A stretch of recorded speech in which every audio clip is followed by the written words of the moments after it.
જૂનાગઢ શહેરમાં ગઈકાલે મેઘરાજાના આગમન સાથે બપોર બાદ સતત વરસાદ વરસતા શહેરના અનેક વિસ્તારોમાં પાણી ભરાવાની સ્થિતિ સર્જાઈ હતી। ભારે વરસાદના કારણે અનેક માર્ગો પર વાહનવ્યવહાર પ્રભાવિત થયો હતો। આ દરમિયાન જોશીપરા વિસ્તારમાં આવેલા અંડરબ્રિજમાં વરસાદી પાણી ભરાઈ જતા વાહનચાલકોને ભારે હાલાકીનો સામનો કરવો પડ્યો હતો। આ દરમિયાન નિવૃત્ત એએસઆઈ શંભુભાઈ પરમાર પોતાની કાર લઈને પસાર થઈ રહ્યા હતા ત્યારે અંડરબ્રિજમાં ભરાયેલા પાણીમાં તેમની કાર ફસાઈ ગઈ હતી। ઘટનાની જાણ થતાં સ્થાનિક લોકો અને ફાયર બ્રિગેડની ટીમ તાત્કાલિક સ્થળ પર દોડી આવી હતી। ફાયર સ્ટાફ તથા સ્થાનિક લોકોની મદદથી કારને સુરક્ષિત રીતે બહાર કાઢવામાં આવી હતી। સદનસીબે આ ઘટનામાં કોઈ જાનહાનિ થઈ નહોતી। ઉલ્લેખનીય છે કે જૂનાગઢ શહેરના જોશીપરા સહિત ઓઝા વિસ્તારની અનેક સોસાયટીઓમાં જવા આવવા માટે વર્ષોથી રેલવે ફાટક મોટી સમસ્યા બની રહ્યો હતો। લોકોને આ સમસ્યામાંથી રાહત મળે તે માટે જૂનાગઢ મહાનગરપાલિકા દ્વારા લાખો રૂપિયાના ખર્ચે જોશીપરા અંડરબ્રિજનું નિર્માણ કરવામાં આવ્યું હતું। પરંતુ ચોમાસાની ઋતુ શરૂ થતાં જ આ અંડરબ્રિજમાં પાણી ભરાઈ જવાની સમસ્યા યથાવત રહેતા લોકોમાં ભારે અસંતોષ જોવા મળી રહ્યો છે। દર વર્ષે વરસાદી સિઝનમાં અંડરબ્રિજમાં પાણી ભરાઈ જતા વાહનવ્યવહાર બંધ કરવાની ફરજ પડે છે।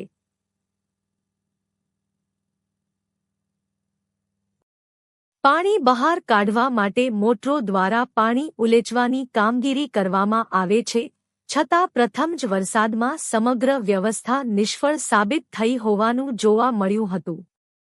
લાંબા સમય સુધી અંડરબ્રિજ બંધ રહેતા હજારો વાહનચાલકોને વૈકલ્પિક માર્ગોનો ઉપયોગ કરવો પડ્યો હતો અને ભારે ટ્રાફિકની સમસ્યા સર્જાઈ હતી।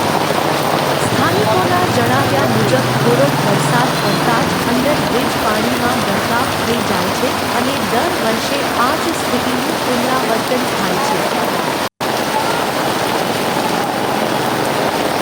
વર્ષોથી સમસ્યા યથાવત હોવા છતાં કાયમી ઉકેલ માટે કોઈ અસરકારક આયોજન કરવામાં આવ્યું નથી, જેના કારણે ચોમાસાના દિવસોમાં લોકોને અવરજવર માટે ભારે મુશ્કેલીઓનો સામનો કરવો પડી રહ્યો છે।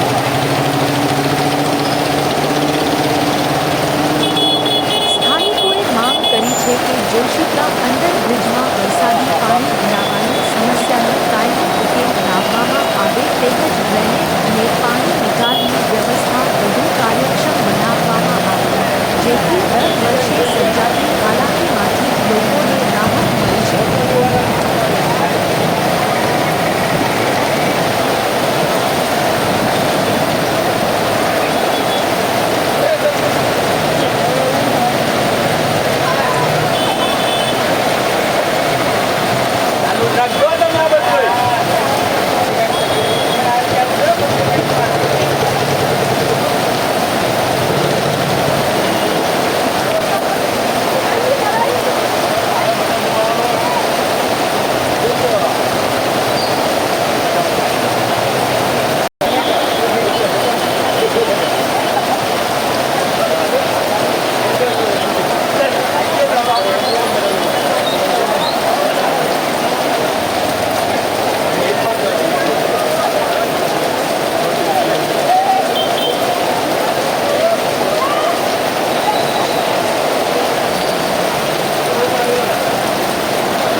લેતો મારું ઇન્ટરવ્યુ લે મારે પાણી ભરાય નહીં દેખાડો અહીંયા મને ત્યાં દેખાય ને આવી તારા ભાઈ ચિંતા તો વિચાર ખબર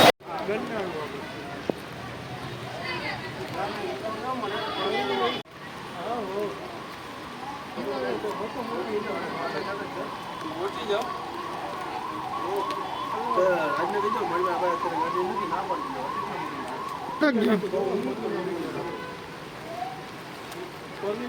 દેવાના એટલે એટલે અમને ખબર પડે ને હાલવાની આપી દો ચેનલમાં ઇન્સ્ટાગ્રામમાં નખાઈ ગયો. ઇન્સ્ટાગ્રામમાં મેં નાખી દીધો, લઈ ગયો મારી સાઈડ ઉપર. એમાંથી થોડા પણ સારી ક્લિયરિટીમાં દીધો તમે. એમાં તમારે એક વોટ નાખી દો. હા, અમારી પાસે નથી, જેને ઉતારો એમાં આવશે ઇન્સ્ટાગ્રામમાં, એનામાં દેખાય છે 4 વ્હીલ છે એને મૂકો એ વાય એ ઉતારીને હોય.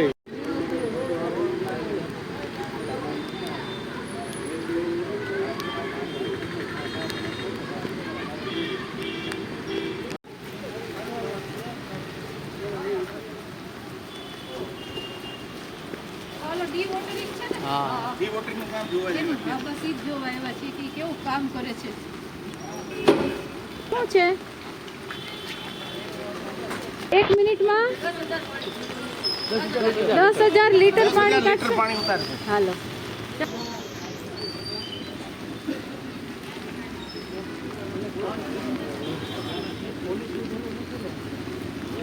મેડમ હું વાત કરાવી દે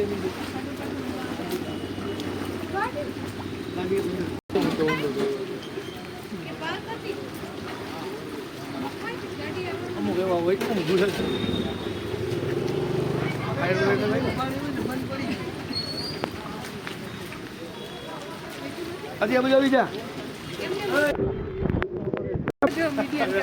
ફાયર વાળા કામ ન કરતા પણ મીડિયન કામ કરવા દો કા.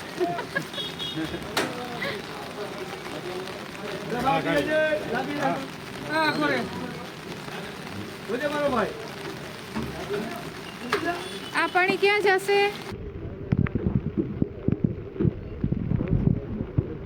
ધક્કા મારીને ફોટો કાઢ્યો ભાઈ.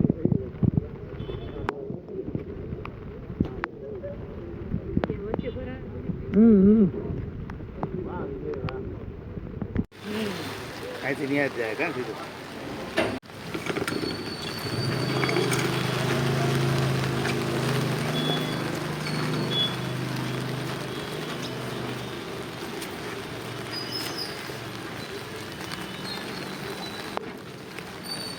છત્રી રાખો ને ભાઈ માથે.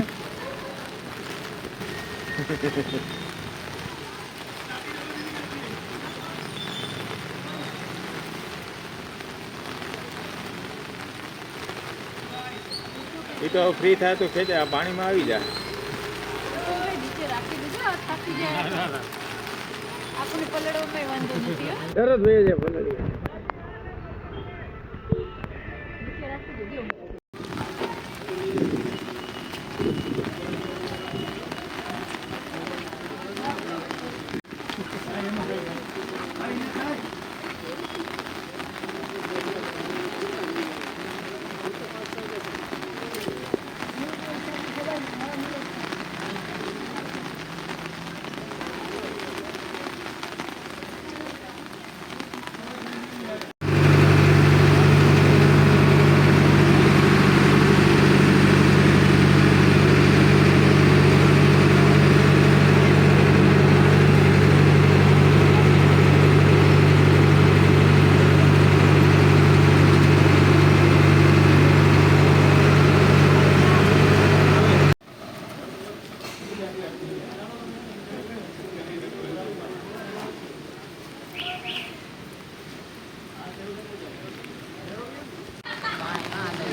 તમારી સમગ્ર ટીમને અભિનંદન ભાઈ, ડેપ્યુટી ટીમને અભિનંદન.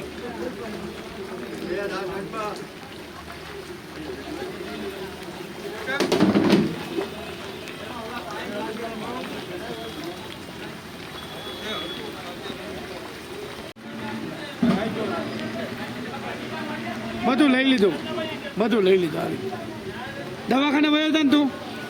દવાખાને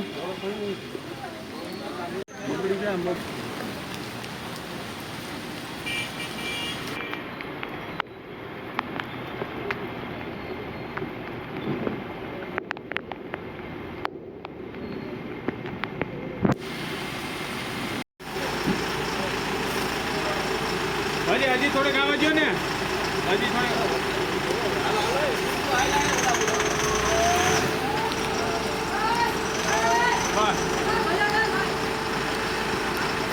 ઓલી ગાડી આવી જાય ને એમ.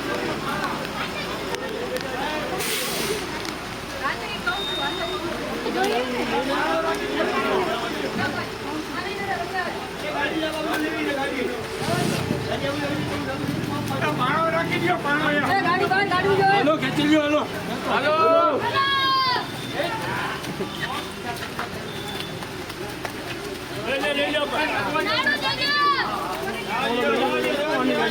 ખેંચી લો.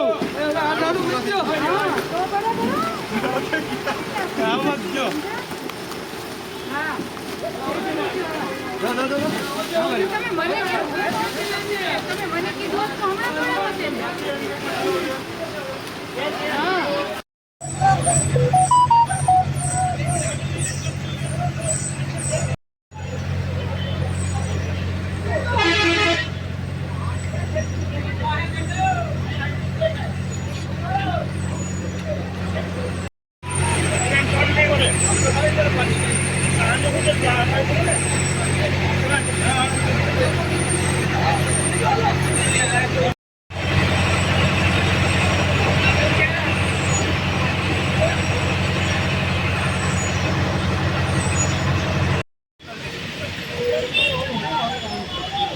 ગાડી હલવાની હોય એવું લાગે છે.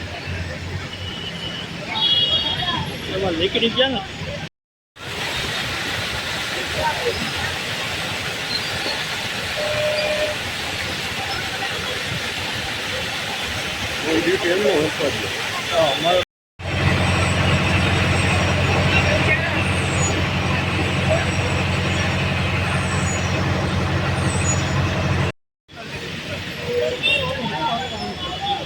ગાડી હલવાની હોય એવું લાગે છે. એમાં નીકળી ગયા ને.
ગાડી હલવાની હોય એવું લાગે છે. એમાં નીકળી ગયા ને.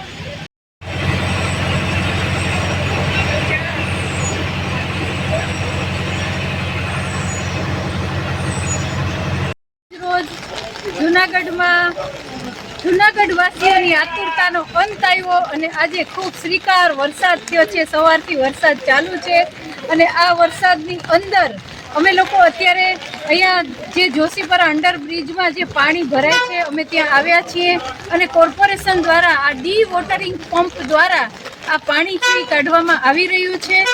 1 મિનિટની અંદર 10,000 લીટર છે એ પાણી અહીંથી બહાર ગટરમાં નાખવામાં આવશે આ ડી વોટરિંગ પંપ દ્વારા.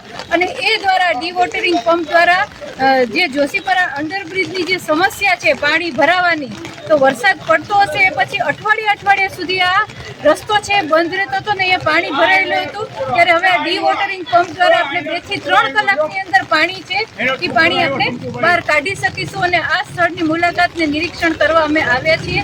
ખૂબ સારી રીતે આ ડી વોટરિંગ પંપ કામ કરી રહ્યો છે અને અહીંયા ડેપ્યુટી મેયર મારી સાથે હતા, બીજા બધા પદાધિકારીઓ પણ હતા મારી સાથે અને આ રીતે અમે અત્યારે અહીંયા વરસાદમાં નિરીક્ષણ કરવા માટે આમાં કોઈ વિવાદતા કે ગાડી ડૂબી છે? હા, આની અંદર એક ગાડી ડૂબી હતી, કોઈ મોટી ઉંમરના હતા શંભુભાઈ કરીને, તો આ ગાડી અંદર હાઈલી ગઈ હતી. થોડું પાણી, હું લોકોને અપીલ કરું છું કે અહીંયા પાણી ભરાય છે ત્યારે તમને એવું લાગે કે આ પાણી ભરાણું છે તો પોતાના વાહન છે એમ થાય કે આ વાહન અમે કાઢી લઈશું, પણ આ સાહસ ન કરે. અને અહીંયા એકની ગાડી ફસાણી હતી અને એમાંથી એ ભાઈ તો બહાર નીકળી ગયા હતા, કોઈ જાનહાની નથી થઈ, પણ અહીંયા આપણે એ ગાડી છે એ પણ બહાર કાઢી લીધી છે. બાળકો કોઈ કંઈ ના, કોઈની જાનહાની નથી થઈ. નાના બાળકો એ ગાડી છે ને એ ભાઈને બહાર કાઢ્યા અને પછી આપણા દ્વારા જે ગાડી છે એ બહાર કાઢવામાં આવી છે. જી વિશાલભાઈ, આજ રોજ 3:30 વાગે આપણે જાજાડા અંડરપાસ પાસે ગાડી ટ્રેપ થયાનો કોલ હતો અને આપણી ટીમે સત્વરે પહોંચી અને ગાડી ટોઈંગ કરી અને બહાર કાઢેલ છે. કોઈ આપણે આમાં ડૂબ્યું કે એવું કાંઈ બચાવ કામગીરીમાં શું? બચાવ કામગીરીમાં આપણે જે ગાડી હતી અંદર કોઈ માણસ નહોતું, પણ ગાડી અંદર બંધ થઈ ગયેલી હતી અને પાણી ભરાઈ ગયું હતું. તો એના કારણે આપણી ટીમે રેસ્ક્યુ ઇક્વિપમેન્ટ યુઝ કરી અને ગાડીને તરત જ બહાર કાઢેલી. જાનહાની કોઈ નથી? ના, જાનહાની કોઈ. પૂરા નામ નહીં પાડું. મારું નામ અમન છે. હા, અમન કઈ રીતે બહાર કાઢ્યા દાદાને? અહીંયા લાકડી હલવાઈ ગઈ હતી ને તો માન લાકડી પકડીને બહાર કાઢ્યા. ગાડી કઈ રીતે ગાડીમાં ડૂબી અહીંયા? ગાડી ના પાડી હતી તો બી ધરાડ નાખી દીધી ગાડી. હા, પછી બધી ગાડી વળે કે બાપા જાઓ ઘડિયા જવા દીધી. પછી કઈ રીતે બહાર કાઢ્યા? લાકડી પકડીને બહાર કાઢી. તમે કેટલા જણા પાણીમાં બાપાને 5 બેઠા? જણા હતા. પેલા કોઈ કોણ હતો અહીંયા? પેલા અમે આ બધા હતા. પછી અમે વાનલોન કાઢ્યું. ફાયરનો ટાપ હતો? હા, ફાયરનો ટાપ હતો? હા, ને કઈ કોણ પાણી ગયા હતા? 5-6 જણા હતા.